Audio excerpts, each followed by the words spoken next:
Hello friend, Bihar PSC centre में आपका स्वागत है। तो फ्रेंड्स, भूगोल का क्लास हो रहा है और ये जो क्लास है वो है बिहार एसआई यानी बिहार दरोगा और बीएसएससी और 17वीं यानी 70 नंबर की जो बीपीएससी है उसका। तो चलिए, कल जो है स्टार्ट हुआ था क्लास, लेकिन क्वेश्चन नंबर 7 से पहले ही बंद हो गया था।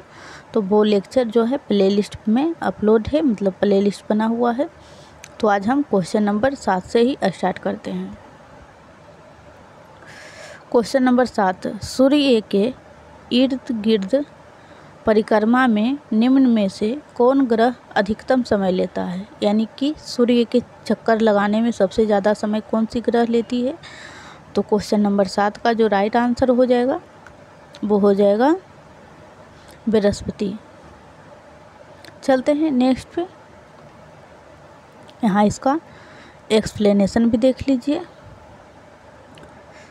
बुध सूर्य की परिक्रमा में 88 दिन में और पृथ्वी 365 दिन में, और बृहस्पति जो है 11.86 वर्ष में, यानी कि सर्वाधिक समय जो है यही लेती है। और अगर सबसे कम समय बोला जाए तो बुध मात्र 88 दिन में और बृहस्पति 11.86 वर्ष में।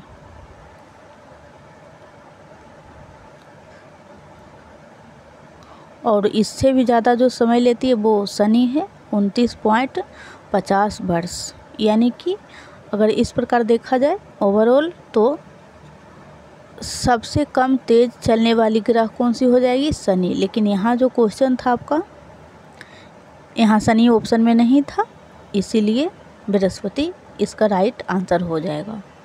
अगर शनि रहता तो शनि होता। क्वेश्चन नंबर 8,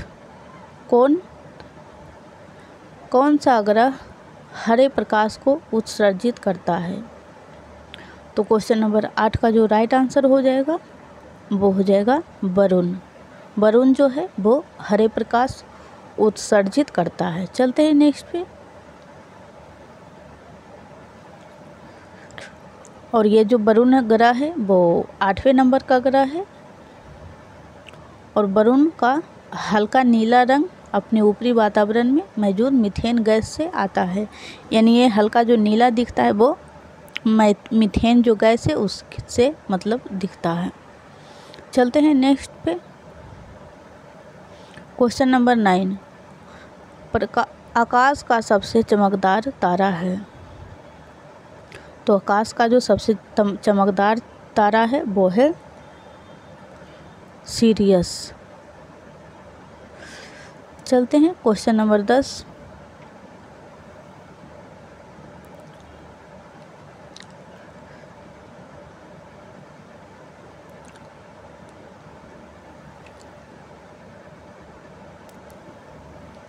वो उतना इम्पोर्टेंट नहीं था, इसीलिए हमें इस डिटेल्स को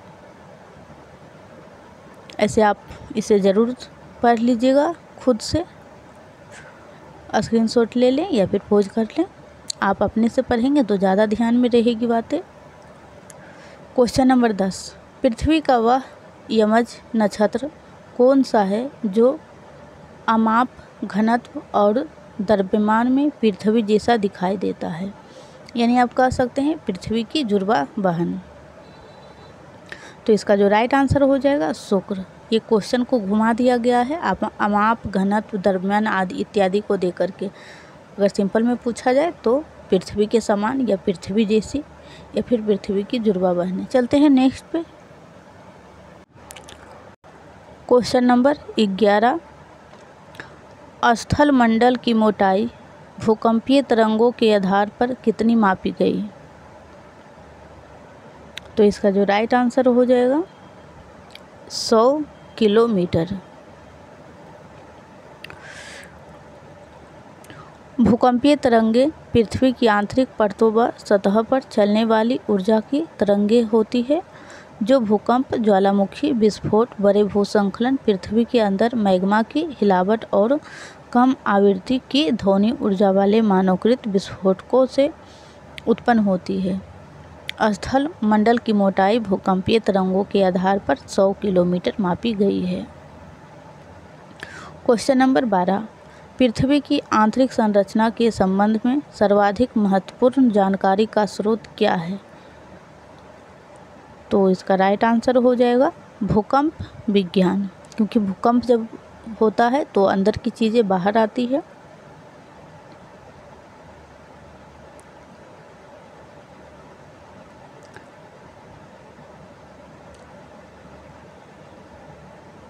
चलते हैं नेक्स्ट पे।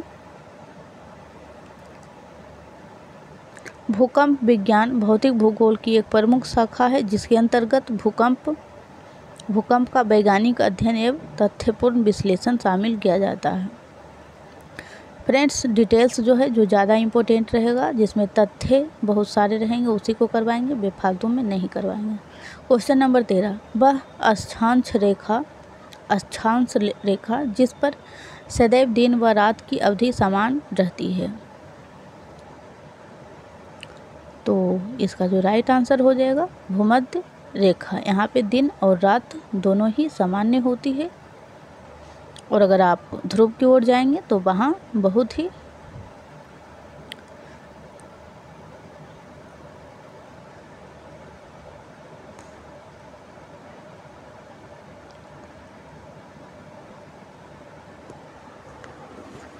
चलते हैं नेक्स्ट पे।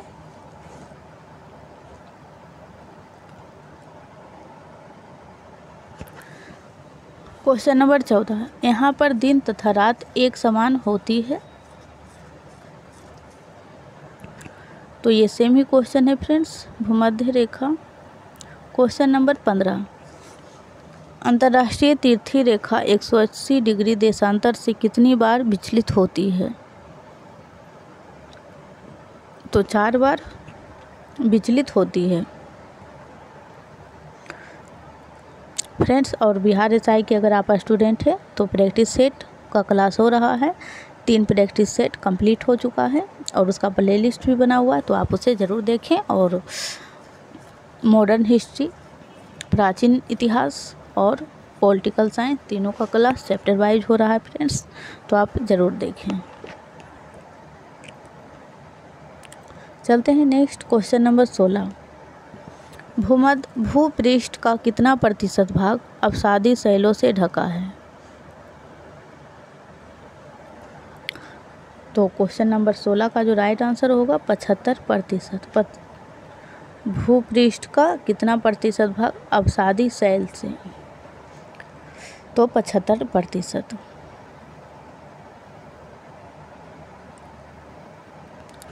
भूपृष्ठ के 75% भाग में विस्तृत अवसादी चट्टानें परतदार, संधियुक्त तथा जीवाश्मों से परिपूर्ण होती है।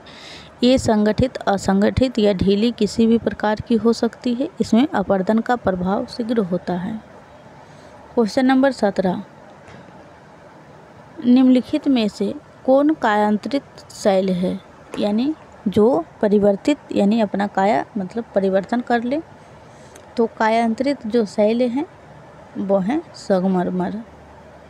इसका राइट आंसर ए हो जाएगा। चलते हैं नेक्स्ट पे और देख लीजिए कायांतरित शैल के प्रकार। इतने सारे जो हैं वो कायांतरित शैल हैं, जैसे नीस, साइनाइट नीस, सर्पेटाइन, सिस्ट, ग्रेफाइट, स्पिंड, सिस्ट और क्वार्टजाइट, स्लेट, संगमरमर और एंथ्रोसाइट, कोयला।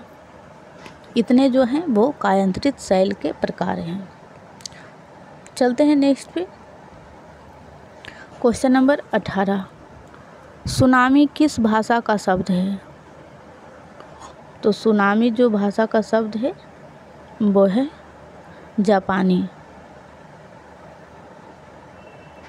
यहाँ पे इसका डिटेल्स है। सुनामी जापानी भाषा का शब्द है। सुनामी शब्द 2 शब्दों से TSU और NAMI से मिलकर बना है, जिसमें TSU का अर्थ हवर यानी बंदरगाह और नमी का अर्थ है तरंग, यानी कि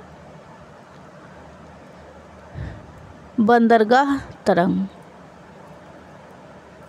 अर्थात ऐसी तरंगे जो समुद्र के तटीय क्षेत्रों में को प्रभावित करती है, सुनामी कहलाती है। चलते हैं नेक्स्ट पे।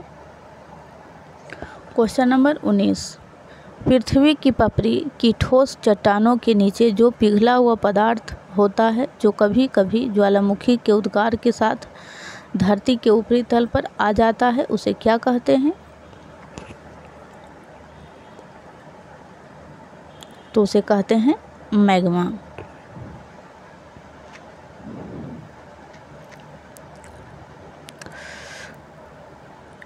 इसका डिटेल्स देख लें। पृथ्वी के भीतर पिघली हुई चट्टानों के कोष को मैग्मा कहा गया है। मैग्मा कमज़ोर भूपटल पाकर गैसयुक्त लावा ऊपर आने के लिए दौड़ पड़ता है और जहाँ तहाँ अपना रास्ता बना ही लेता है।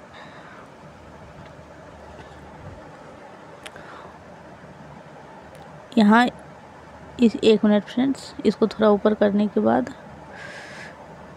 यहाँ पे ये इम्पोर्टेंट हो जाता है, जहाँ से निकलती है ज्वालामुखी उसे उस गड्ढा को क्या कहा जाता है? तो उस गड्ढे को क्रेटर कहा जाता है।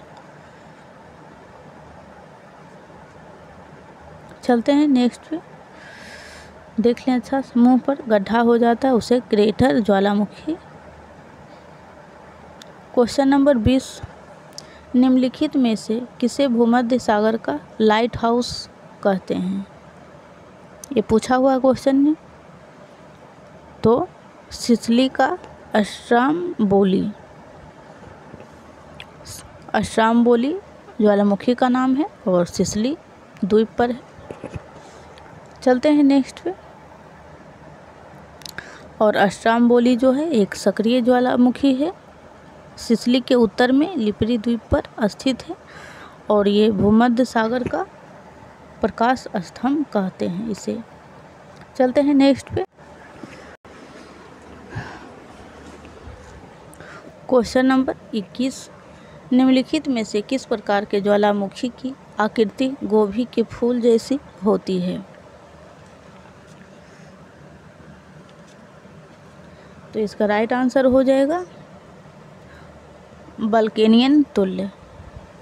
इसी का जो आकृति होता है वो गोभी के फूल जैसी होती है।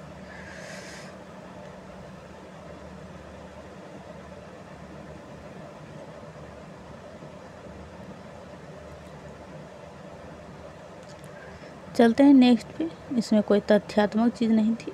क्वेश्चन नंबर 22, चिली और पेरू के तट से दूर शीत जल के अप्रवाह से बनी धारा क्या कहलाती है? तो चिली और पेरू के तट से दूर शीत जल के अप्रवाह से बनी धारा को क्या कहते हैं? तो इसका जो राइट आंसर हो जाएगा वो हो जाएगा हम्बोल्ट धारा।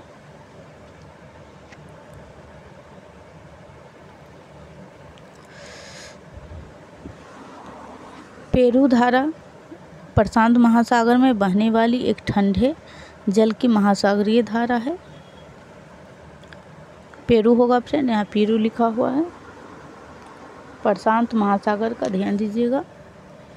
और जो दक्षिण अमेरिका, यहाँ पे अमेरिका लिखा हुआ, दक्षिण अमेरिका के पश्चिम तट के सहारे दक्षिण से उत्तर दिशा में प्रवाहित होती है। इसे हम्बोल्ट धारा भी कहते हैं। चलते हैं नेक्स्ट पे।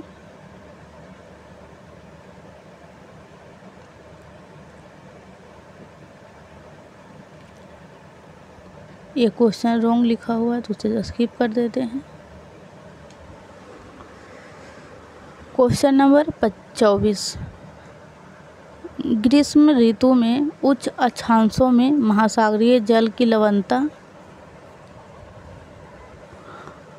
तो मतलब क्या होती है? घट जाती है, बढ़ जाती है, एक समान रहती है तो घट जाती है।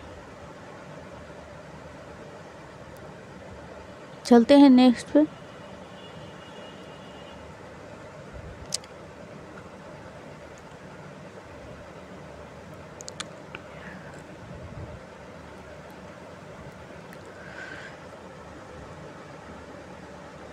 क्वेश्चन नंबर 25, दक्षिणी गोलार्ध में जलमंडल का विस्तार का प्रतिशत कितना है?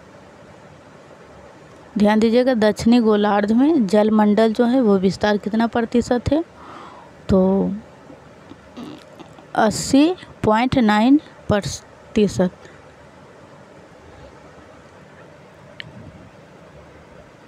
यहाँ देखिए इसका डिटेल्स। पूरी पृथ्वी के लगभग 71% पर जलमंडल का विस्तार है। उत्तरी गोलार्ध का 60% और दक्षिणी गोलार्ध का 80% भाग महासागरों से ढका है। जल राशि का मात्र 2.5% भाग ही स्वच्छ जल या मीठा जल या फिर पीने योग्य जल है। क्वेश्चन नंबर 26, विश्व का सबसे गहरा महासागरीय गर्त है। सबसे गहरा महासागरीय गर्त तो मेरियाना गर्त हो जाएगा। चलते हैं नेक्स्ट पे।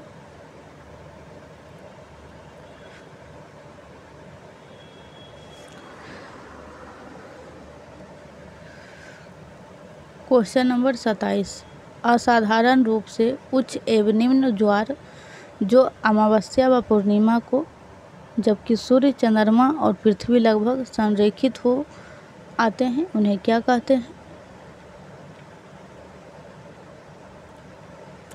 बृहत ज्वार कहते हैं।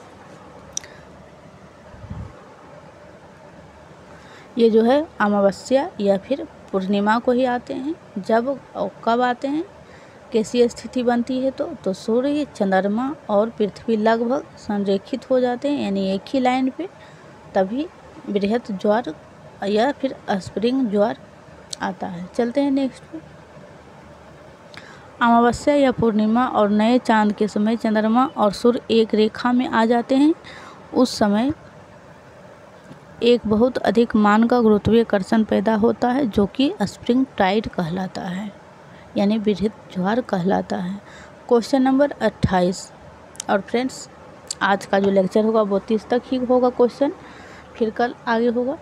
तो प्लीज़ अगर आप चैनल पे पहली बार आए हैं तो प्लीज़ चैनल को सब्सक्राइब करें और वीडियो को लाइक करें, शेयर करें और कमेंट ज़रूर करें। क्वेश्चन नंबर 28, गंगा नदी अपने मुहाने पर डेल्टा का निर्माण करती है। ये डेल्टा कहाँ से शुरू होता है? तो गौड़ से।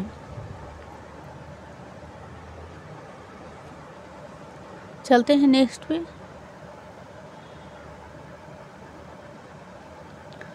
फ्रेंड्स, पूरा ज्योग्राफी का जितने भी टॉपिक है उससे संबंधित टोटल कंप्लीट करवाया जाएगा। अगर आप लोगों का रिस्पांस अच्छा रहा तो क्वेश्चन नंबर 29, भूकंप के एक ही समय पर आने वाले स्थानों को मिलाने वाली रेखा क्या कहलाती है?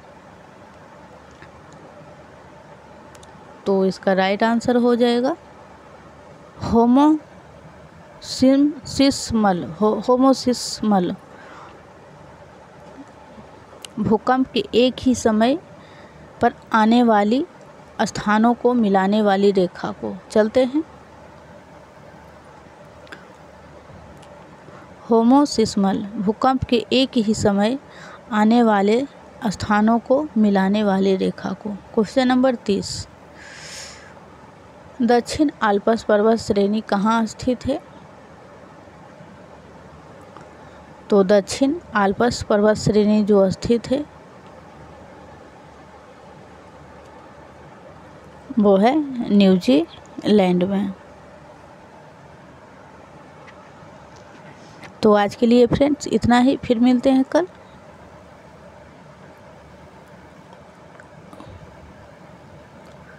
दक्षिण आल्प्स होगा फ्रेंड्स, न्यूजीलैंड के दक्षिण द्वीप के बीच से गुजरने वाली एक पर्वतमाला है।